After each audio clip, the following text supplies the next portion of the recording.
da teoria geral, tá? O tempo restante da aula eu gostaria de trazer para vocês uma questão mais nova, tá? Vocês terão o direito do consumidor com um pouco mais de profundidade nos, nos anos finais, tá? Penso eu que se manter, normalmente quem dá essa disciplina é o professor Vamberto, né? Então penso que ele não vai mudar. Eu já lecionei ela, então às vezes a gente reveza um pouco, mas se nada mudar, ele vai lecionar para vocês, tá? Então, promessa de fato ou de terceiro, de fato de terceiro aí, tá? Essa sim dentro do nosso conteúdo programático, tá?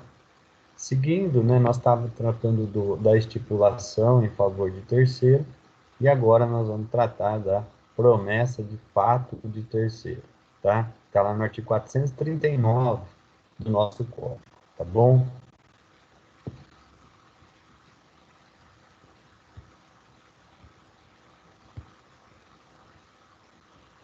Tem alguém me chamando? Não. Boa noite, Natasha, tudo bem?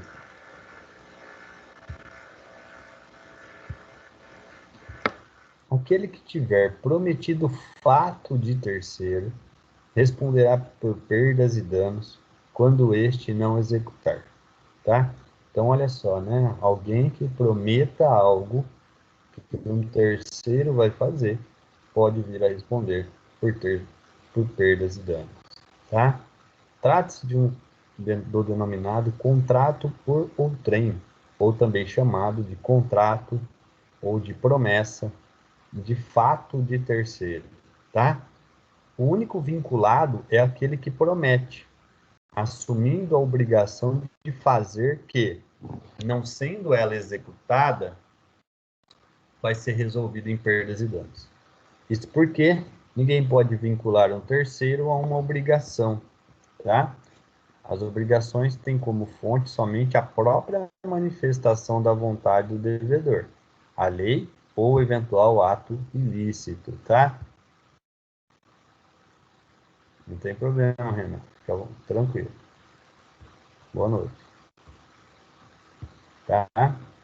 Então veja o que é essa situação, né? Alguém que se compromete, né, com um terceiro, né, ou em favor de um terceiro, né, dizendo que ele vai executar aquela determinada prestação, não gerará problemas e tudo mais. E aí ela não cumpre, né? Esse terceiro não faz. Bom, aí nessa situação, o promitente, né, aquele que prometeu, é que vai responder, tá? Promessa de fato, fato de fazer algo, tá? Que o terceiro vai fazer. Tem algumas semelhanças isso daí, tá? Carlos Roberto Gonçalves vai trazer o seguinte: promessa de fato de terceiro guarda semelhança com a fiança, com a figura do mandato, tá? Com a figura da gestão de negócios, embora com eles, né? Ele vai trazer que isso não se confunde, tá? Boa noite, Diego.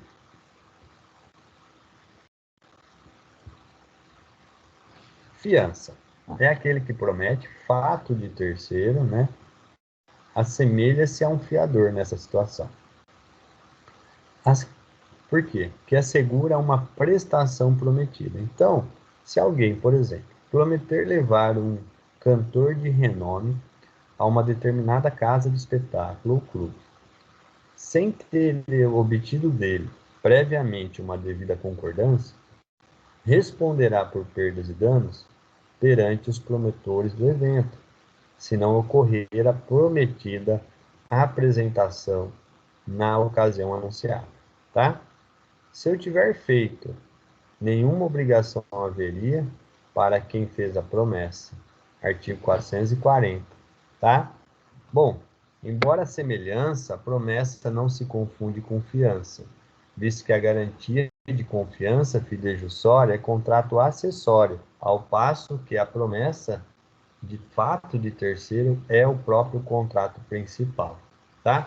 Então, o que a gente vê né, nos contratos. Sempre tem lá o finalzinho lá, né, cláusula ou contrato de fiança, né? Alguém se obrigando para com outro, né, a, a, a que aquela prestação será adimplida, né? Os dois respondem, tá? Tanto aquele que foi afiançado, quanto aquele que afiançou, tá? Na promessa de fato do terceiro, né, isso independe, né? E mesmo, né, com a não anuência por parte do daquele devedor, tá? Daquele que prestaria o serviço, tá? Nenhuma obrigação, tá? Ele teria, se ele não anuiu. Agora, se o devedor já anuiu com aquilo, aí quem não é mais obrigado é o próprio promitente, tá? Então tem essa figura. Vou só mudar a tela aqui para a gente ler no nosso código.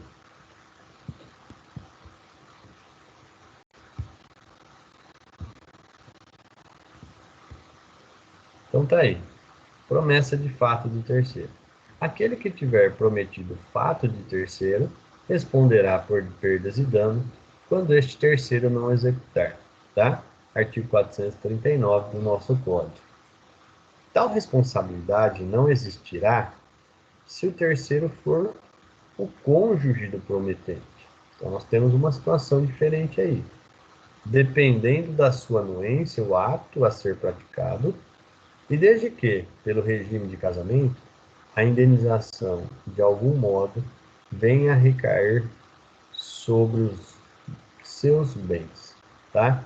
Então, o que que ele vem falar aqui, né? Tipo, assim, bom, se o terceiro que não tiver anuído sofrer o percalço, né? Então não terá essa responsabilidade, tá? Então tá aí. E no artigo 440, nenhuma obrigação haverá para quem se comprometer por outrem e este, depois de ter se obrigado, faltar à prestação. Entendeu? Então assim, o terceiro, se ele anuir, se ele concordar que ele vai fazer esse show, no exemplo que o Carlos Roberto Gonçalves traz, esse terceiro, a partir do momento que ele concorda em executar aquele serviço, juntamente com o seu credor, que é aquela boate lá no exemplo, aí o promitente, aquele que se comprometeu a trazer, deixa de ser um obrigado, tá? Agora, se ele não anuiu, e aí o promitente é que vai responder. Imagina que ele vendeu os ingressos e tal, e essa pessoa não vem, né? Não vem ao, ao, ao espetáculo, não vem fazer o espetáculo.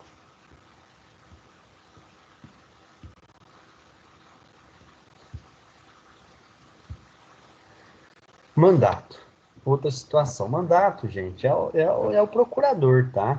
É aquela pessoa, é o advogado de alguém. Ele é o mandatário, né? É o procurador de alguém. É aquela pessoa que se apresenta fisicamente em determinada situação, mas representando alguém.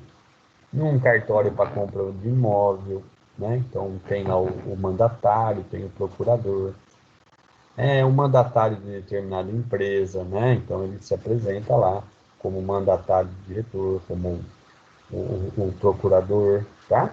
Então, ele é uma figura de mandato, é um tipo de contrato esse, tá? Então, nessa hipótese, o agente não agiu como mandatário do cantor, ou seja, ele não foi lá se comprometer nesse exemplo, né? Ah, eu vou levar ele porque eu estou aqui, eu sou a voz dele aqui porque eu sou o procurador dele. Não, ele se comprometeu, né?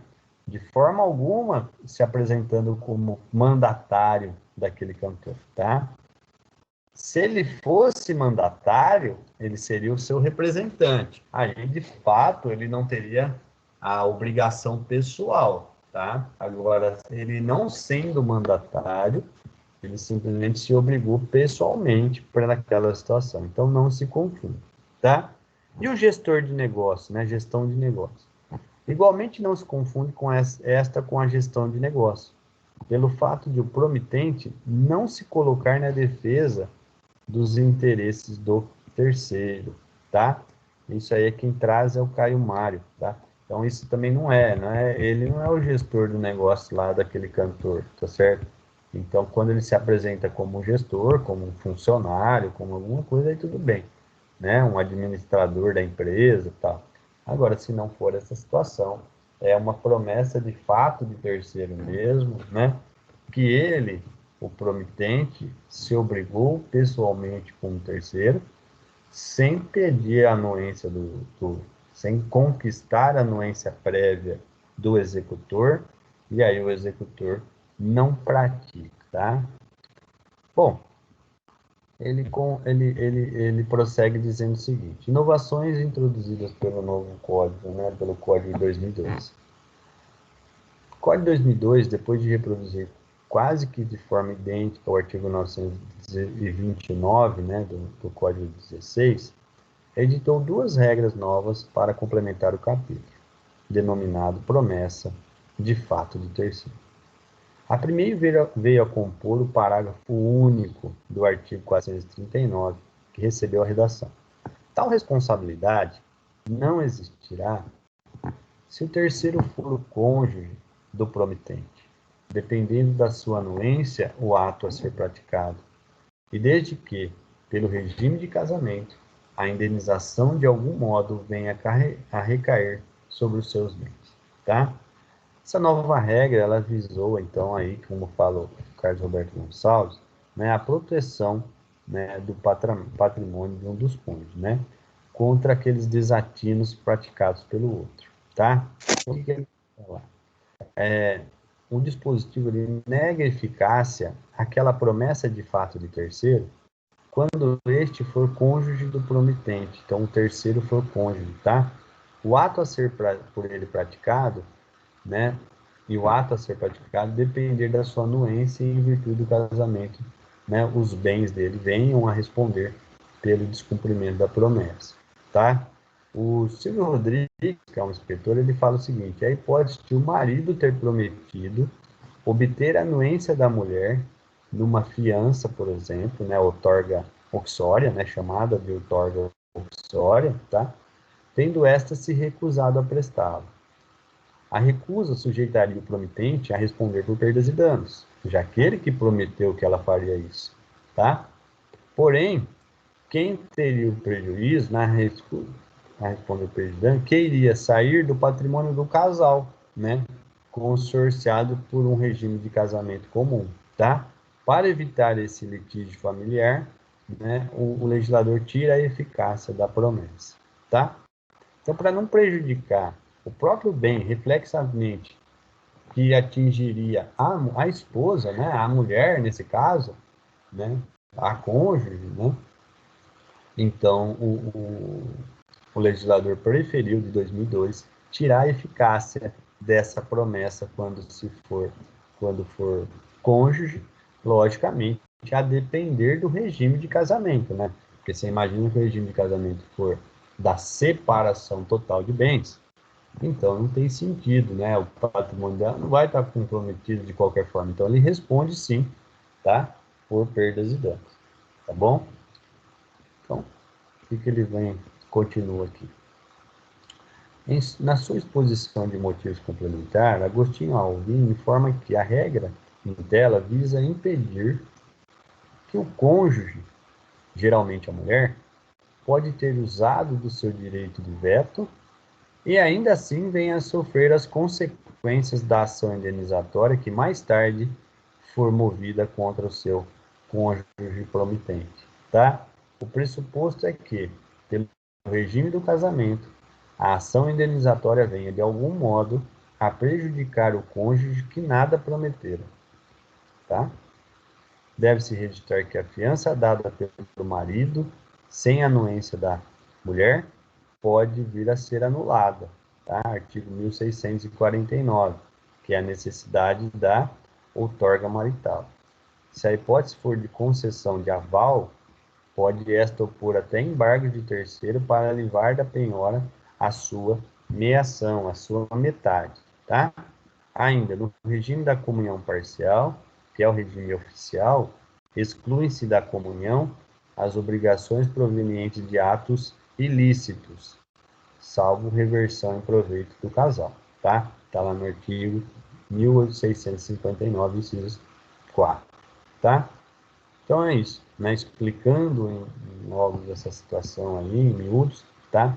É isso que fala lá o artigo, o parágrafo único, né? Do nosso artigo 439. E aí, por fim, nós temos ali da inexistência de obrigação, né? Que a gente já falou.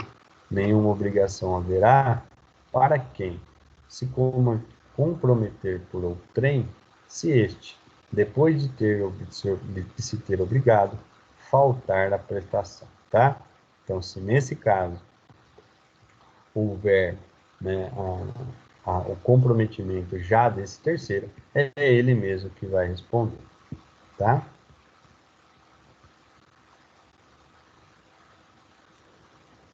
O terceiro, então, segundo o Silvio Rodrigues, né, o terceiro passou a ser, nesse caso, o principal devedor, tá? Ele assumiu a obrigação, então, quando ele assume essa obrigação, ele libera o promitente do problema, tá? Bom, aqui está o resumo, né, que a gente já costumeiramente acaba deixando, né, para a nossa aula.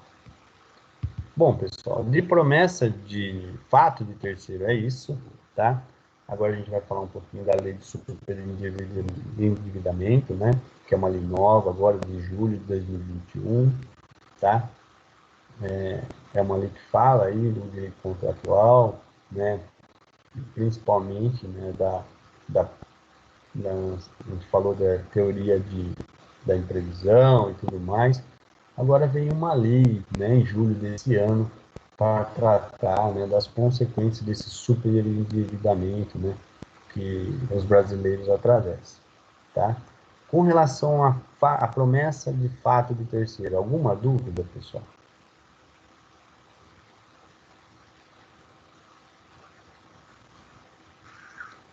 Não? Tranquilo, Então tá bom. professor. Então, maravilha.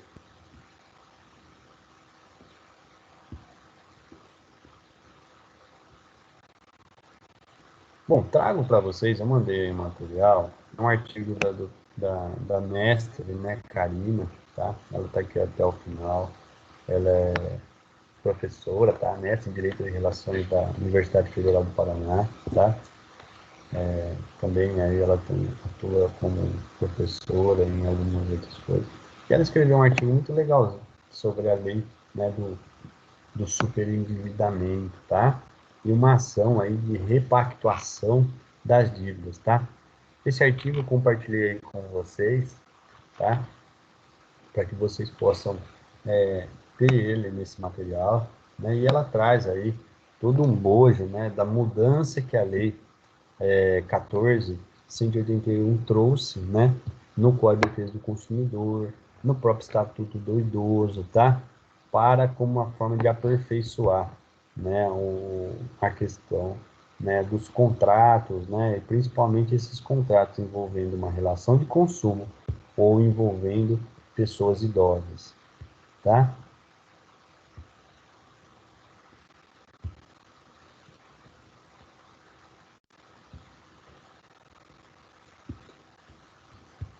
Então tá aqui, né, a lei 14.181 de 1º de julho de 2021, né? Recente, tá? Ver se tem alguém que chamou aqui, não, olha só. Então, o que veio falar a lei, né? Ela alterou a lei 8.078, tá? Barra 90, que é o Código de Defesa do Consumidor, e o Estatuto do Idoso. Para quê? Qual a finalidade veio dessa lei? Para aperfeiçoar a disciplina de crédito, né, e dispor sobre a prevenção e o tratamento desse chamado superendividamento, tá? Você já deve ter ouvido falar, até porque, né, ela foi bastante divulgada ali em junho e julho, né, como uma nova lei trazida pelo governo Bolsonaro e tal, enfim, tá? Mas independentemente dessa questão política, é uma legislação que está ali, tá? Foi votada lá no Congresso Nacional e hoje, né, nós temos que pegar. Então ela veio, alterou o Código de Defesa do Consumidor e passando a vigorar, por exemplo, algumas ações, né?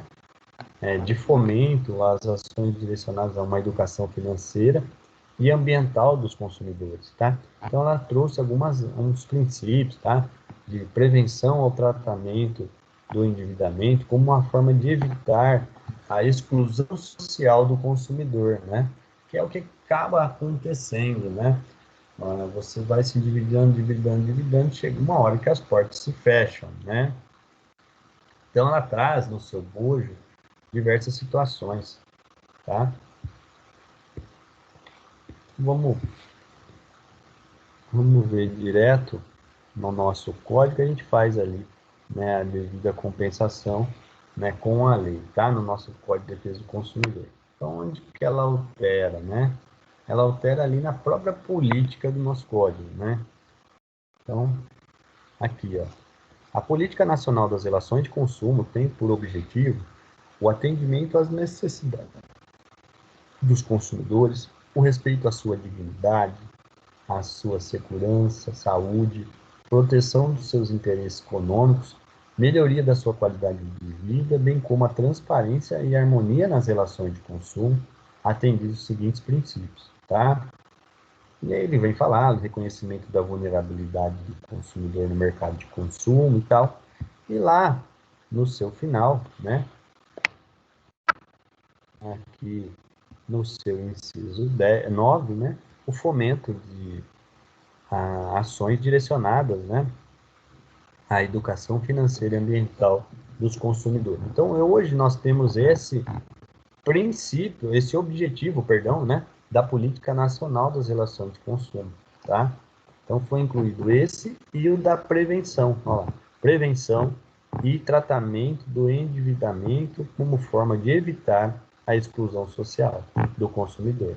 Também a inclusão, tá vendo? Incluído pela lei 14.181, né? Agora de 2021. Então, a lei fresquinha aí na cabeça da gente sobre matéria contratual, né? Aqui nós estamos no âmbito do direito do consumidor, mas é onde a gente, né, mais vê a, a relação de consumo contratual, tá? Bom, no artigo 5º, para essa execução desses objetivos, né, do artigo 4º, né, da Política Nacional da Relação de Consumo, o poder público ele vai contar com alguns instrumentos, né? Então ele vem falando, ó, manutenção da assistência jurídica integral e gratuita para o consumidor carente, né? Então tem ali tanto administrativamente quanto alguns órgãos, né, de proteção que ajuizam as ações. Então nós temos o PROCON, nós temos judicialmente as defensorias públicas, tá? Para que possam fazer isso daí. E lá nos incisos agora atuais, incluído pela nova lei, nós temos os incisos 6 e o 7, né? Instituição de mecanismo de prevenção e tratamento extrajudicial e judicial do superendividamento e da proteção do consumidor pessoa natural, tá? Também veio essa inclusão aqui como um instrumento, né, da Política Nacional das Relações de Consumo, né? Tudo como uma forma de buscar uma boa-fé, né, de buscar atingir o contrato, ter a sua função social. Então, essa é agora a função social do contrato na relação de consumo. É trazer ali, né, utilizando de mecanismos para prevenir e tratar extrajudicial ou judicialmente esse superendividamento, né, protegendo o consumidor pessoa natural, tá? E as instituições de núcleo de conciliação e mediação de conflitos do superendividamento, tá? Então, agora trazido as regras da conciliação e mediação, tá? Para o âmbito aí da evitar esse superendividamento. que sempre desembocava no judiciário, né? Agora pode ser instituído, né, pelos órgãos, né, ou deverá ser, né, como um instrumento para evitar esse superendividamento, esses núcleos aí de conciliação e mediação, tá? Bom, a gente segue, né, a lei, ela vai falar bastante coisinhas, direitos básicos do consumidor, que estão lá no artigo 6º, e agora nós temos aí, né, no artigo 6º, nós temos o inciso 11, tá? 12, 13, veja que temos aí, né, três novos incisos, né, para tratar dessa questão contratual, né, do endividamento ou superendividamento, tá? Então tá lá, são direitos básicos do consumidor. A garantia de práticas de crédito responsável, de educação financeira e de prevenção e tratamento de situações de superendividamento. Preservado um mínimo existencial. Não sei se vocês já ouviram falar dessa questão do mínimo existencial, tá? Nós não podemos impedir que as pessoas, né, não tenham o mínimo necessário para sobreviver dignamente. Então, por isso que não se penhora, por isso que não se busca todo o patrimônio de um devedor, tá? Porque senão nem moradia ele tem, nem uma TV, nem uma geladeira, né? Hoje uma pessoa sem geladeira não consegue ter um filho pequeno, porque tem que guardar um leite e tal. Então, isso estaria ali, né, na linha do mínimo existencial, tá? Nos termos da regulamentação e por meio de uma revisão e repactuação da dívida, entre outras medidas. Então, aqui está na própria lei a tratar de uma possibilidade de vir a ser revisto e repactuado uma dívida, né? A gente falou lá na teoria da imprevisão que os pactos devem ser obedecidos na forma que é ajustado, né? O pacta sunt servanda. E aí, quando a gente fala na teoria da imprevisão, que é a rebus sic stantibus, né? Mas agora aconteceu algo e que trouxe para mim uma situação que eu não consiga pagar, excessivamente onerosa, aquele contrato que eu assinei, tá? E aqui nós estamos falando no âmbito do direito consumerista, né? Uma possibilidade de revisão e repactuação de dívidas, né? Por conta da má gestão, né? Pelo consumidor. Às vezes por não saber, né? Não tem uma política de conhecimento de como ele faz, e aí ele é uma pessoa simples, ele vai se deixando levar, na hora que ele faz 2, 3, 4 empréstimos consignados, né, para comprar uma coisa ou para ser consumidor de uma instituição financeira, né, às vezes ele está, né, fadado ali a não ter nem o que comer, tá? Preservação do mínimo existencial nos termos da regulamentação, na repactuação de dívidas e na concessão de créditos, tá? Também é incluído aí pela Lei 14.181 de 2021. E a informação acerca dos preços do produto por unidade de medida, tal como por quilo, por litro, por metro ou por outra unidade, conforme o caso, né? Essa questão também ela trouxe, né, como uma necessidade, né, e um direito básico aí do consumidor ter essa informação, né, para o preço também ser por outra forma de medida, por unidade de medida, por quilo, tá? Ele não tem condição de comprar um arroz grande, então tem que ter o seu preço por quilo, por litro, né? Ele vai comprar um cano da casa dele, às vezes ele só precisa de 2 metros, a pessoa não vende, né? Vende só a barra inteira que tem 6 metros, enfim, tá? É isso que está trazendo aí a lei, né? A lei da reforma, tá bom? Bom, vamos continuar, tá?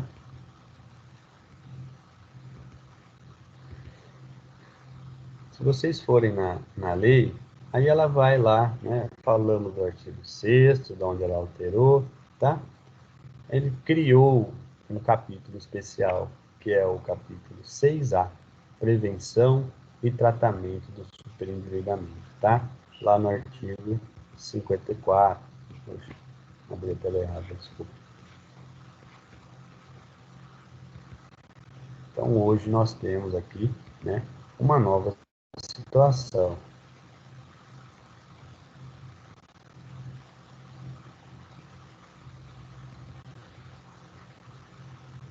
Prevenção e tratamento do superendividamento, tá? É um capítulo novo que vai falar, criou ali, né, o artigo 54A, B, e ele vai falar, esse capítulo dispõe sobre a prevenção do superendividamento da pessoa natural, sobre o crédito responsável e pela uma educação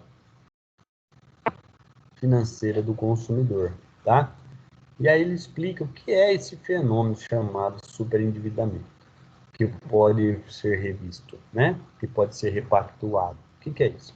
Entende-se por endividamento a impossibilidade manifesta de um consumidor, pessoa natural, de boa-fé, olha lá, o princípio da boa-fé, pagar a totalidade de suas dívidas de consumo, exigíveis e vincendas, né? Já se venceram, né? Que já são exigíveis ou que virão a se vencer, né? Sem comprometer o seu mínimo existencial na forma da regulamentação, que tem uma regulamentação, tá? As dívidas referidas no parágrafo 1º deste artigo englobam quaisquer compromissos financeiros assumidos decorrentes de uma relação de consumo, inclusive aquelas operações de crédito, compras a prazo, serviços de prestação continuada. O disposto neste capítulo não se aplica ao consumidor cujas dívidas tenham sido contraídas mediante fraude ou má-fé, sejam oriundas de contratos celebrados dolosamente com o propósito de não realizar o pagamento, ou decorram da aquisição ou contratação de produtos e serviços de luxo de alto valor, tá? Então, aqui ele já fala, aquelas compras que você faz, né, que a gente acaba fazendo, descontrolada, mas necessárias, tá? Ou que se pensava ser necessário. Agora, aquele que já começa a agir fraudulentamente, já estava, né, com seu patrimônio comprometido, e ainda vai lá e compra um celular, né, um iPhone 12, enfim, todas as questões vão ser analisadas, né, se ele realmente estava dolosamente com o propósito de não realizar o pagamento, tá? E sendo esse produto de luxo, porque me parece que a lei ela fala em ou ali, né? Ó, decorram, sejam oriundos de contratos celebrados dolosamente com o propósito de não realizar o pagamento, ou decorram da aquisição ou contratação de produtos ou serviços de luxo de alto valor, tá? Então aí não valeria esse enquadramento aí no tratamento ao superendividamento. Bom, seguindo, né?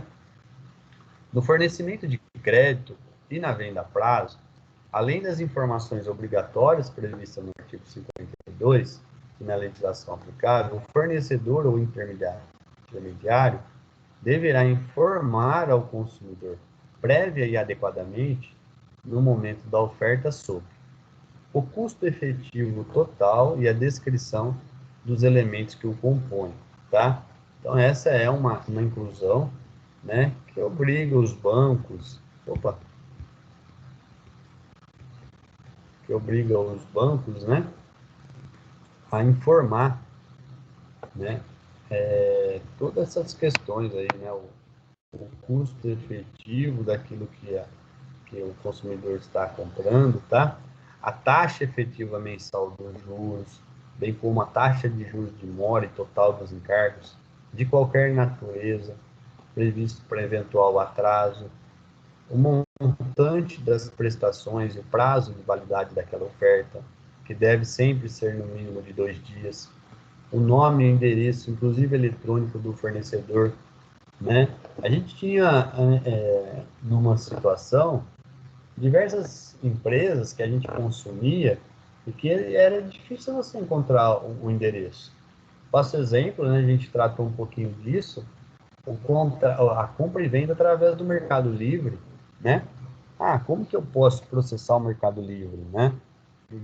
Eu processo quem me vendeu o produto e não entregou, ou eu processo o Mercado Livre, enfim. E querendo processar o Mercado Livre, onde eu processo? Qual é o endereço do Mercado Livre? Ele tem uma sede? Se tem, cadê? Ele tem um CNPJ? Onde está informado?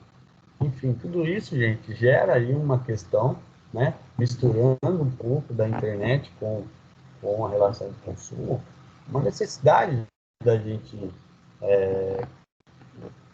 pesquisar, né? Porque quando surge o problema é que a gente vai ver, né, o tamanho que é quando, né, a gente não consegue a devida reparação. E aqui é a mesma coisa, né?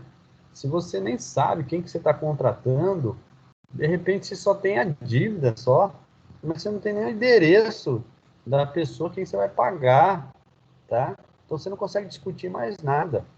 Bem, outro item aí, né? O direito do consumidor a um pagamento antecipado, tá? E não oneroso do débito, ou seja, você permitir que você pague, antecipe o pagamento, tá? Essas informações referidas no artigo 52, né, no caput deste artigo, devem constar de forma clara e resumida no próprio contrato, né? Não aquele contrato de 50 laudas, né, e está lá no meio, tá? Então ele fala que tem que ser de forma clara e resumida, num resumo, no contrato, numa fatura, ou até num instrumento à parte, né, de fácil acesso do consumidor, tá? Para efeitos desse tipo de código, o custo efetivo total de uma operação de crédito ao consumidor consistirá em taxa percentual anual, que compreenderá todos os valores cobrados do consumidor, sem prejuízo do cálculo padronizado pela autoridade reguladora do sistema financeiro. Porque senão vinha aquilo, né? Taxa de juros. Nunca vinha efetiva, né? Ela vinha uma taxa de juros que não aplicava. Aí ele somava um monte de coisa, no final estava pagando uma taxa de juros muito maior, tá? Aí ele traz aqui também, nessa lei, é vedado, expressa ou implicitamente, a oferta de crédito ao consumidor, publicitário ou não, né? Com indicação da operação de crédito poderá ser concluída sem consulta a serviços, né, de produtos de crédito, sem avaliação, ocultar ou dificultar a compreensão sobre os riscos, os ônus, né, dessa contratação, seja de crédito ou a prazo, assediar ou pressionar o consumidor para contratar um fornecimento de um produto ou serviço, tá? Se tratar de um consumidor idoso, analfabeto, doente, ou em estado de vulnerabilidade agravada, ou se a contratação envolver um prêmio, condicionar o atendimento a prestações do consumidor ou o início de tratativas à renúncia ou desistência de demandas judiciais, também hoje, ou ao pagamento de honorários advocatícios, ou até depósitos judiciais. Então, tudo isso veio aí, né, como uma forma de evitar, né, o superendividamento, né? A gente acreditava nessas situações todas aí. Bom, pessoal, aí tem uma série de coisas, né, que a lei trouxe de mudança, tá?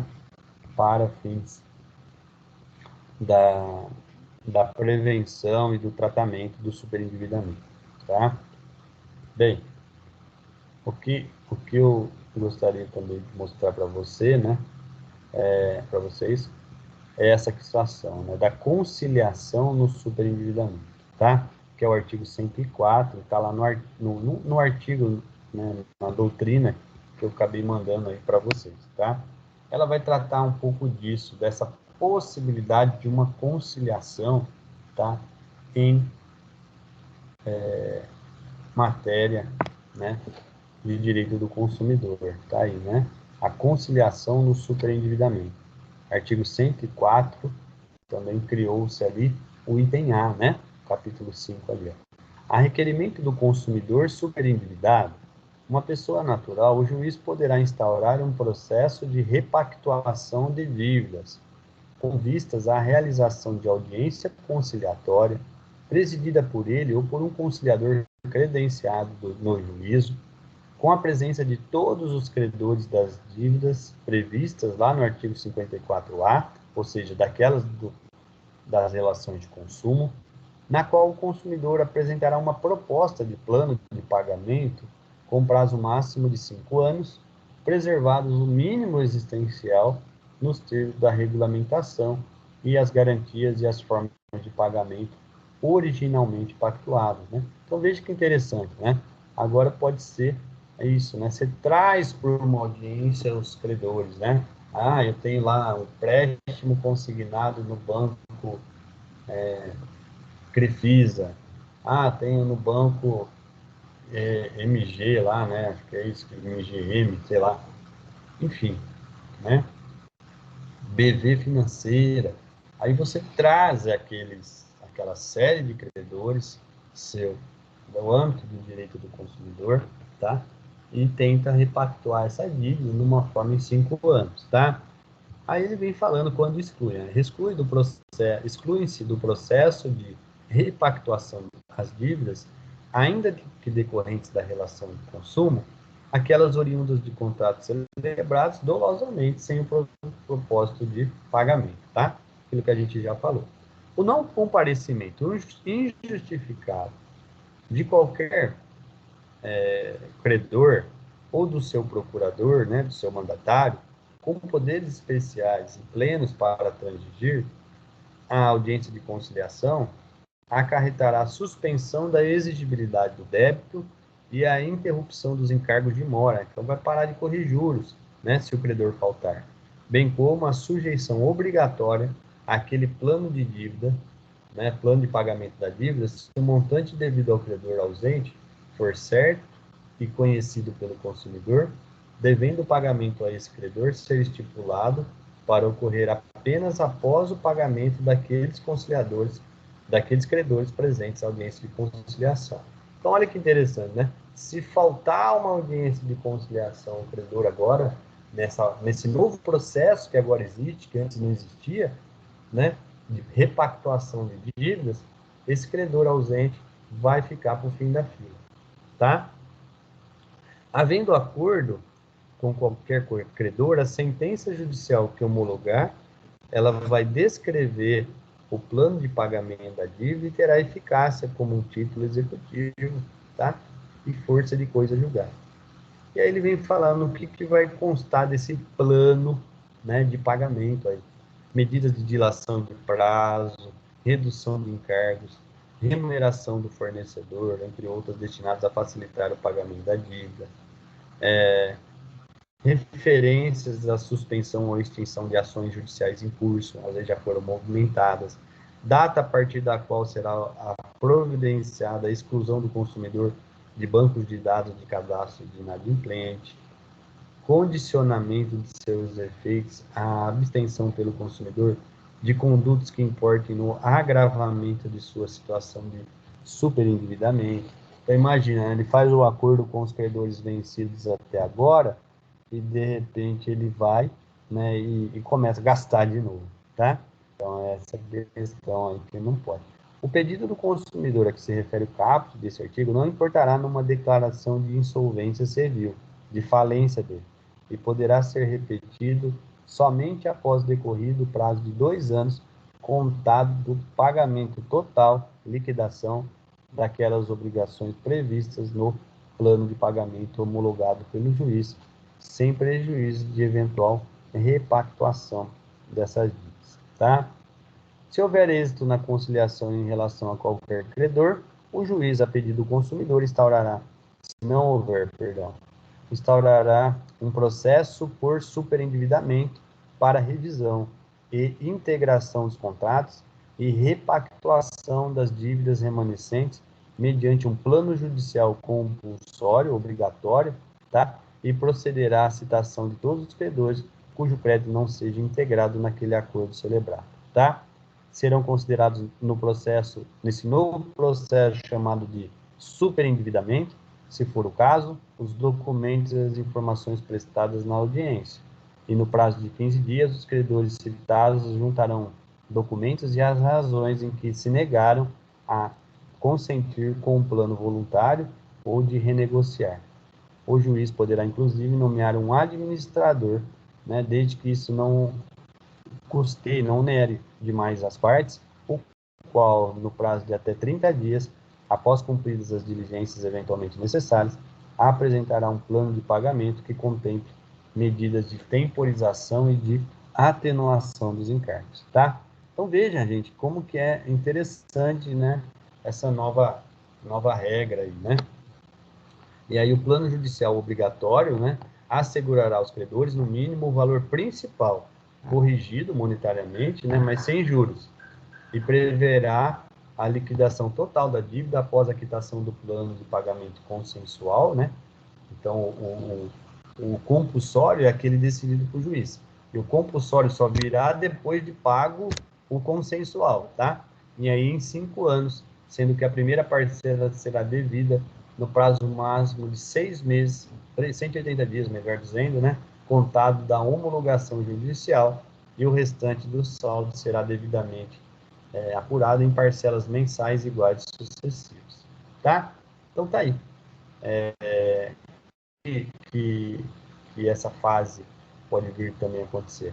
Compete concorrentemente e facultativamente aos órgãos públicos integrantes do Sistema Nacional de Defesa do Consumidor essa fase conciliatória e preventiva do processo de repactuação, na forma do artigo 104A, no que couber, com a possibilidade de o processo ser regulado por convênios específicos celebrados com os referidos órgãos e instituições credoras ou associação, tá? Então, tem a possibilidade de mediação e conciliação, também extrajudicial, através dos órgãos. Senão, vai tudo para um processo aí, tá? Gente, é isso, tá? Que eu queria trazer para vocês, né? Uma nova linha aí contratual, aqui muito mais no direito do consumidor, mas que traz aí o direito contratual sendo revisto, né? Que eu queria trazer para vocês coisas novas e que refletem na nossa disciplina, né? Quando a gente fala que os contratos devem ser obedecidos, não, os contratos não devem ser obedecidos quando alguma questão não prevista, né? Ele onere por demasia aquele que anuiu o contrato e não consegue pagar. E agora nós temos uma outra teoria, né, que é essa do direito brasileiro na relação de consumo, que é essa permissão de repactuação de dívidas, quando elas foram de boa fé, né, para tentar trazer, além de garantir um mínimo existencial ao devedor, uma possibilidade dele socialmente não ser excluído, tá? É isso, gente. Se tiverem alguma dúvida sobre essa legislação, alguma coisa, estou à disposição. Se não tiverem aí nada, essa é a nossa aula de hoje, tá? E maravilha, Renan. Desejo aí vocês uma boa noite, um ótimo final de semana, e a gente se fala na próxima aula, tá bom? Valeu, Obrigado, professor. gente. Boa noite. Obrigado. Boa noite para vocês também.